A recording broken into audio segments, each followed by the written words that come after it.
Good morning बच्चों। हम पढ़े चैप्टर नंबर 6। चैप्टर का नाम है विद्युत परिपथ। हमारा टॉपिक है विभवमापी का सिद्धांत क्या होता है। इंपॉर्टेंट है, थोड़ा समझिएगा, कई बार पूछा जा चुका है तो इसको समझिएगा। विभवमापी की सहायता से किसी अज्ञात विद्युत वाहक बल या विभवांतर का मान ज्ञात करने के लिए इसकी तुलना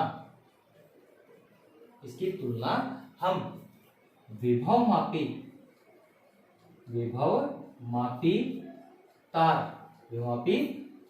तार पर एक समान रूप से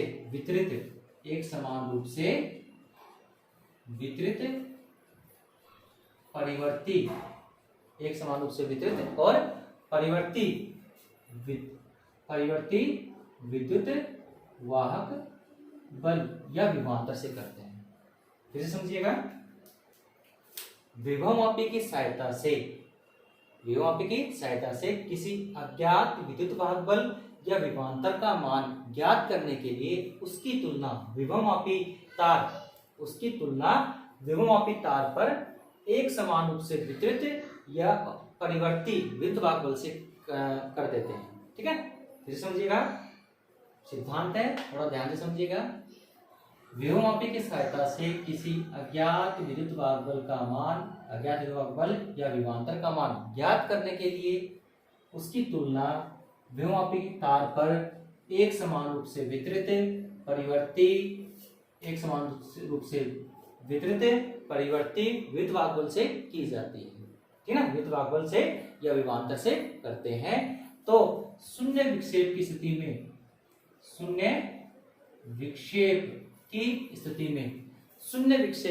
में यह अज्ञात विद्युत वाहक बल, ठीक है, अज्ञात विद्युत वाहक बल या विभवांतर इस ज्ञात विद्युत वाहक बल या विभवांतर के बराबर हो जाता है। ठीक है, दोबारा रिपीट कर रहा हूं, ध्यान से समझिएगा। विभवमापी का सिद्धांत क्या होता है? विभवमापी की सहायता से किसी अज्ञात विद्युत वाहक बल या विभवांतर का मान ज्ञात करने के लिए उसकी तुलना विभवमापी तार पर एक समान रूप से वितरित परिवर्ती विद्युत वाहक बल से की जाती है। तो शून्य विक्षेप की स्थिति में अज्ञात विद्युत वाहक बल का मान ज्ञात विद्युत वाहक बल के समान हो जाता है। यही विभवमापी का सिद्धांत है। ठीक है, यही क्या है? विभवमापी का सिद्धांत है। अब इसको समझिएगा। इसको समझने के लिए हम एक परिपथ लेते हैं। ठीक है, तो ये आपका हो गया AB तार, किसका? विभवमापी का। ठीक है ना, 10 मीटर लंबा या 3 मीटर लंबा जो भी आपका है। तो ये आपका क्या हो गया? AB तार हो गया। ठीक है, इस AB तार को, ये A टर्मिनल है, ये B टर्मिनल है। A को हम क्या करते हैं? एक सेल EP से जोड़ देते हैं। ये पॉजिटिव हो गया, नेगेटिव हो गया। फिर आपका कुंजी K1 ले लो, फिर धार नियंत्रक ले लो, और ये आपका परिपथ संयोजन। ठीक है, ये आपका रोस्टेड RH। ठीक है, ये आपका EP सेल। इसको हम प्राइमरी या प्राथमिक परिपथ भी कहते हैं। इस परिपथ को हम क्या कहते हैं? प्राथमिक परिपथ कहते हैं। फिर समझिएगा। AB तो यहाँ पर क्या है? विभवमापी तार है। इसके A सिरे को हम क्या करते हैं? EP सेल से, फिर कुंजी K1 से और धार नियंत्रक RH से जोड़ के B सिरे से जोड़ देते हैं। या आप कह सकते हैं AB के मध्य एक सेल, एक कुंजी K1 और एक धार नियंत्रक RH को संयोजित करते हैं। ये इसका उच्च विभव बिंदु होगा, ये इसका निम्न विभव बिंदु होगा। याद रखिएगा, ये क्या है? उच्च विभव बिंदु। अब क्या करनी? जिस सेल का हमें विद्युत वाहक बल ज्ञात करना है, उस सेल के धन टर्मिनल को हमेशा कहाँ जोड़ेंगे? उच्च विभव बिंदु से जोड़ेंगे। जितने भी हम सेल या बैटरी जो भी काम में लेंगे, ध्यान रखिएगा, उसको सभी को हम उच्च विभव बिंदु से जोड़ेंगे, धन सिरे को। फिर इसको जोड़ते हैं हम धनमापी से, धनमापी को जोड़ देंगे विशक्ति कुंजी J से। जोड़ दिया, ये आपका A, ये B बिंदु और ये C मान लेते हैं। ठीक है, ये आपका हो गया द्वितीयक परिपथ। इसको हम सेकेंडरी द्वितीयक परिपथ कहते हैं। क्या कहेंगे इसको? द्वितीयक परिपथ। ये प्राथमिक परिपथ हो गया और ये द्वितीयक परिपथ है। एक चीज ध्यान रखना है, यहाँ पर हमेशा EP ग्रेटर देन E, या ज्ञात, ये ज्ञात है, हो गया, ठीक है ना। ये ज्ञात हमारे पास है ना सेल, जिसका विद्युत हमें ज्ञात करना है, ठीक है। अब देखिएगा ये हो गया हमारे पास। अब हम क्या करेंगे, यहाँ पर हमने माना कि RH का जो प्रतिरोध है वो शून्य है। अगर RH का प्रतिरोध हमारे पास शून्य है, नगण्य है, तो इसका संपूर्ण जो विद्युत बल है वो इस AB तार पर एक समान रूप से फैल जाएगा। बात समझ में? अगर RH का मान 0 है, यहाँ पर प्रतिरोध का मान 0 है, तो इसका संपूर्ण विद्युत बल जो है वो AB तार पर एक समान रूप से इसके फैल जाएगा। तो हम कह सकते हैं कि अगर इसकी लंबाई यहाँ से यहाँ तक कुल लंबाई कैपिटल L है, तो EP समानुपाती क्या हो गया, कैपिटल L, या EP बराबर क्या हो जाएगा, XL। यहाँ पर X क्या है, विभव अणुता है, जो एक समानुपाती नियतांक है। याद रखिएगा इस तार के लिए इसका मान हमेशा नियत रहेगा। क्यों नियत रहेगा, क्योंकि इसकी मोटाई एक समान रूप से है और इसका विद्युत बल एक समान रूप से क्या है, वितरित हो रहा है। तो X यहाँ पर क्या है, विभव अणुता, ठीक है। अब इसकी परिभाषा क्या होगी यहाँ पर विभव अणुता की, ध्यान रखिएगा। एकांक लंबाई पर हुए विभव पतन को हम क्या कहेंगे, विभव अणुता कहते हैं। विभव अणुता क्या होती है, ध्यान से सुनिएगा। एकांक लंबाई पर हुए विभव पतन को हम क्या कहेंगे, विभव अणुता कहते हैं, ठीक है। एकांक लंबाई पर हुए विभव पतन को हम क्या कहेंगे, विभव अणुता कहते हैं। इसका मान हमेशा नियत रहेगा इस तार के लिए प्रत्येक स्थिति में, ठीक है। आप ध्यान रखिएगा। अब यहाँ पर हम क्या करेंगे, ये जो विभव अणुता का मान हमने निकाला, इसका मात्रक क्या होगा, यहाँ से देखो इसका मात्रक हो जाएगा, इसका मात्रक तो वोल्ट, इसका मात्रक क्या हो जाएगा, मीटर, तो वोल्ट पर मीटर। इसकी विमा निकालता हूँ, किसकी विमा क्या होगी अलग से। तो देखो x की विमा निकालनी है, तो EP यहाँ पर विद्युत बल है, वोल्टेज है, ठीक है। तो इसको हम W बटा Q भी लिख सकते हैं, क्योंकि V बराबर आपको पता है सभी को W बटा Q होता है, और बटे मीटर। अब इसकी विमा बताओगे तो M1L2 × 2 बटे चार्ज की A1 T1 और इसकी L1।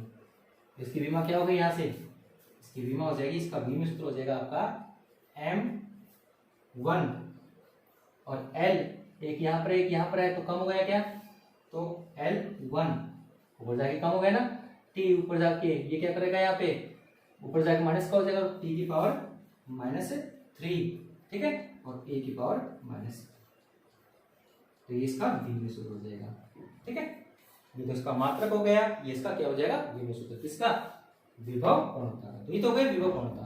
अब देखो इसका यदि प्रतिरोध यहाँ से यहाँ तक कुल प्रतिरोध कैपिटल R है, इसका हम R' माना था, जिसको हमने 0 माना था, यहाँ से यहाँ तक पूरे तार का प्रतिरोध क्या हमारे पास कैपिटल R है।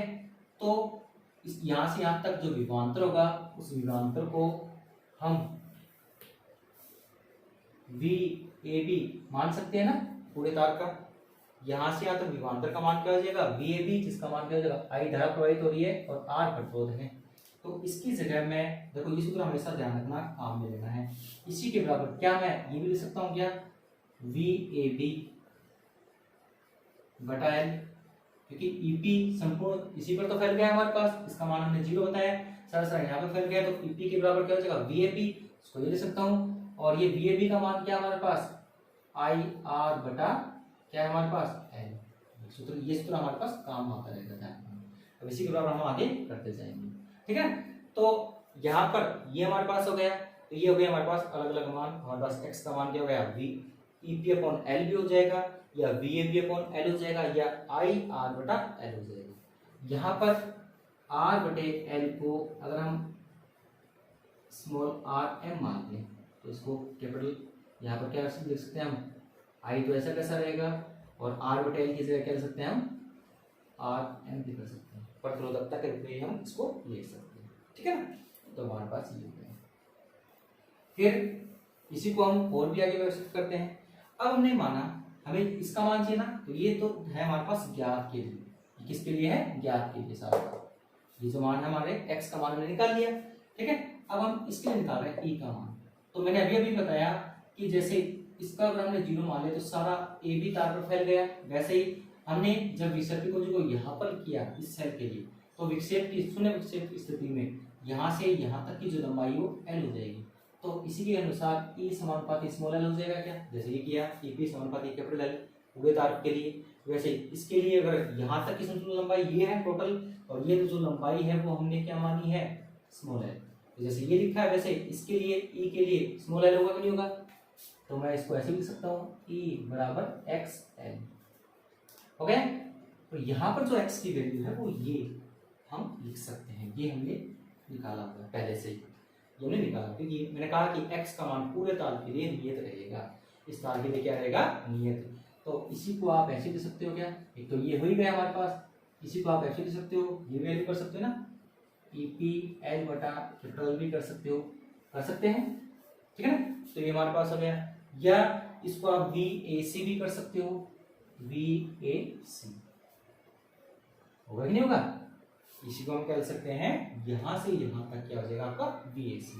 तो यहां से x की वैल्यू क्या आई है देखो, ई बटा एल भी आई है और वी ए सी बटा स्मॉल एल, बात एक ही है, आप ये भी कर सकते हो।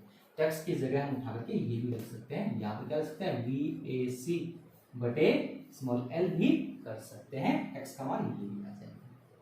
तो ये इसका क्या हो गया हमारे पास सिद्धांत आ जाता है, जो आपको ध्यान रखना है।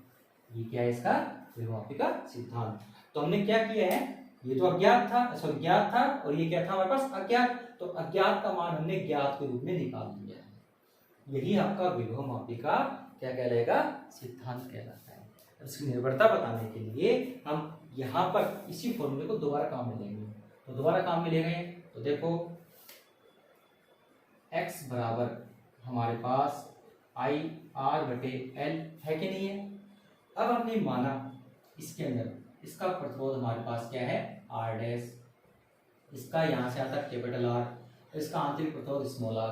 तो हम x की वैल्यू यहाँ पर I की वैल्यू क्या पुट कर सकते हैं, I बराबर हमारे पास क्या होता है ई पी कुल विद्युत गुण बटे कुल प्रतिरोध। तो कुल प्रतिरोध कितना होगा, capital R plus R dash plus small R, कर देंगे, कोई दिक्कत है, ठीक है।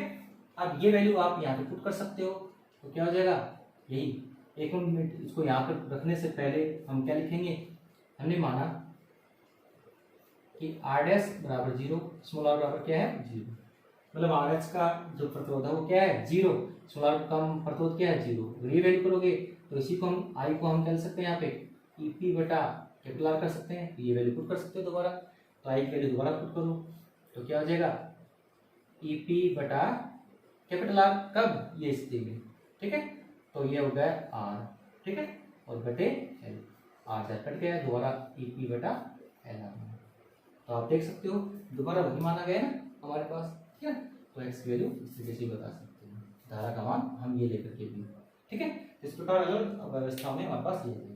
फिर निर्भरता हम बता रहे हैं, तो निर्भरता बताने के लिए अब यही फॉर्मूला हम दोबारा काम में ले रहे हैं, इसी को निर्भरता बतानी है ना। तो एक्स बराबर क्या हमारे पास आई आर बटा एल। अब निर्भरता बतानी है आपको, तो आर का मान आपको पता है रो एल बटा ए होता है, रो एल बटा ए होता है, ये पुट करो यहाँ पे। तो आई आर की वैल्यू क्या है रो एल बटा ए, एल एल से एल कैंसिल हो गया, तो क्या बच गया आपका आई रो बटा ए। यहां से आप देख सकते हो x का मान i के क्या है समानुपाती, x का मान रो के क्या है समानुपाती, x का मान a के क्या है निर्भरता आ गई ना हमारे पास। ये तो इस प्रकार इसकी आप निर्भरता भी बता सकते हो। तो ये हो गया हमारे पास विभवमापी का सिद्धांत। तो विभवमापी का सिद्धांत में मैंने तो आपका वही था शुरुआत में जो आपको बताया था, वो क्या था आपका x बराबर ई पी बटा एल आया था। फिर हमारे पास दूसरा मान क्या आया था, ये आया था आई आर बटे एल आया था। फिर हमारे पास और अन्य भी कई मान हमारे पास प्राप्त हुए, इसी प्रकार ये भी आया था, ठीक है ना। एक्स की वैल्यू ये भी ध्यान रखनी है, या वी ए बी बटा एल भी कर सकते हैं। तो ये सारी वैल्यू हमारे पास आई है, जो आपको ध्यान रखनी है, ये विभवापी के सिद्धांत के अनुसार है। विभवापी का सिद्धांत है वो एक बार मैं दोबारा रिपीट कर देता हूँ। विभवमापी की सहायता से किसी अज्ञात प्रतिरोध का मान, विभवमापी की सहायता से किसी अज्ञात प्रतिरोध का मान हम क्या करते हैं अज्ञात प्रतिरोध का मान ज्ञात प्रतिरोध के रूप में ज्ञात करते हैं, ठीक है ना। और ज्ञात प्रतिरोध कौन सा आपका, विभवापी तार पर एक समान रूप से वितरित जो भी हमारे पास विद्युत बल है उससे उसकी तुलना कर लेते हैं। शून्य विषय की स्थिति में उसका मान क्या होता है, उसके समान होता है। ये आपका विभवापी का सिद्धांत है, ठीक है।